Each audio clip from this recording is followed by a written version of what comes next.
మొన్నటి వరకు ఎక్కువగా టీ, కాఫీ తాగితే డయాబెటీస్ వస్తుందని, కూల్ డ్రింక్స్ అతిగా తాగితే ఒబేసిటీ రిస్క్ పెరుగుతుందని పలు అధ్యయనాల్లో వెల్లడైంది.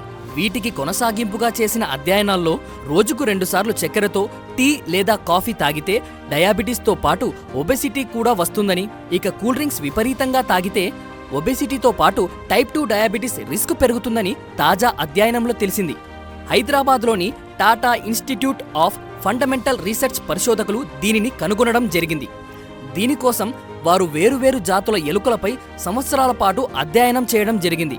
ఈ అధ్యయనంలో కొన్ని ఎలుకలకు రోజుకు 4 లేదా 5 సార్లు చక్కెర కలిపిన టీ, కాఫీ, కూల్ డ్రింక్స్ ఇవ్వడం జరిగింది. మిగతా వాటికి ప్రతి 3 గంటలకు ఒకసారి ఇచ్చారు. ఇక వీటి రక్త నమూనాలు పరీక్షించగా అన్ని ఎలుకల్లోనూ డయాబెటీస్, ఒబేసిటీ లక్షణాలు కనిపించాయని పరిశోధకులు తెలిపారు. కాబట్టి ప్రతిరోజు టీ, కాఫీ తాగేవారు చక్కెర లేకుండా తాగాలని, కూల్ డ్రింక్స్ తాగడం పూర్తిగా మానేస్తేనే మంచిదని పరిశోధకులు సూచించారు. జాగ్రత్త మరి. Thank you.